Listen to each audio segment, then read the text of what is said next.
Yah, namanya juga Indonesia. Setiap ada pergantian menteri, pasti ada aja deh pergantian peraturan juga. Kali ini, perubahannya menyangkut ke sistem pendidikan nasional. Setelah heboh dengan diadakannya kembali ujian nasional, Menteri Pendidikan Dasar dan Menengah Abdul Mukti kembali jadi sorotan karena mengubah sistem zonasi PPDB menjadi sistem domisili SPMB. Banyak orang mengira masuk sekolah negeri cuma mengandalkan jalur zonasi. Padahal ada jalur lain, seperti afirmasi, prestasi, dan mutasi.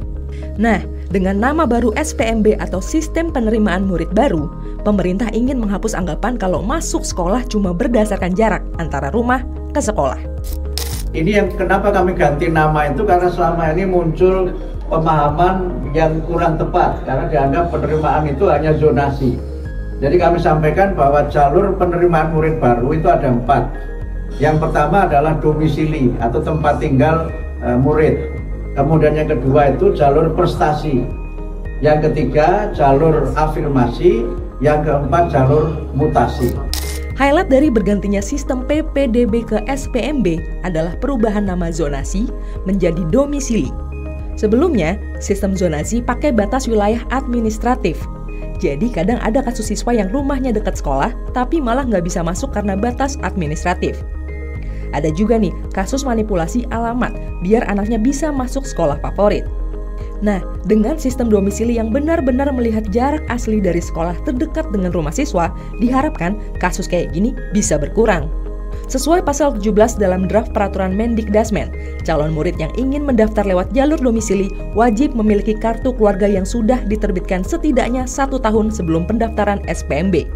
Namun, jika kakak tidak tersedia karena alasan tertentu, bisa diganti dengan surat keterangan domisili dari lurah setempat yang membuktikan bahwa calon murid telah tinggal di wilayah tersebut selama setahun terakhir. Lalu ada jalur prestasi.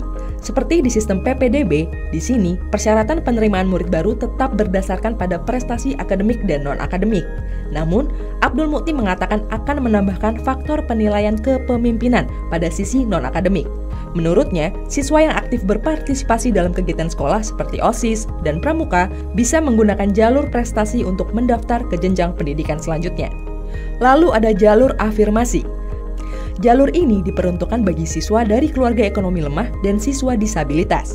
Jadi, mereka tetap punya kesempatan untuk masuk sekolah negeri berkualitas.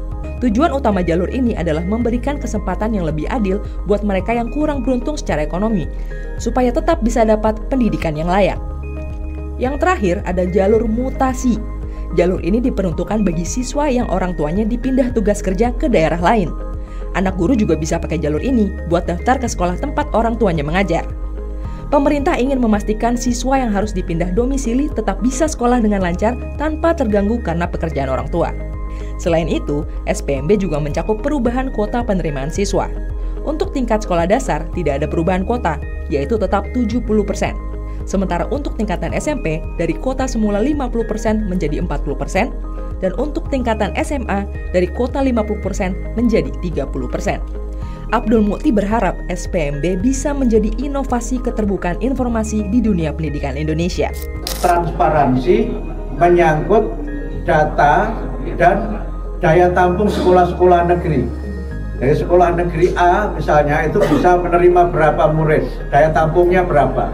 Dengan cara seperti itu, maka masyarakat akan bisa menilai kira-kira dia punya kans berapa persen untuk bisa diterima di sekolah itu, dan dia bisa kemudian ke sekolah yang lain, termasuk ke sekolah-sekolah swasta yang ada di daerah-daerah tertentu. Juga kami informasikan ke masyarakat peringkat akreditasinya. Bagaimana pendapat kalian? Lebih percaya PPDB atau SPMB? Share pendapat kalian di kolom komentar ya.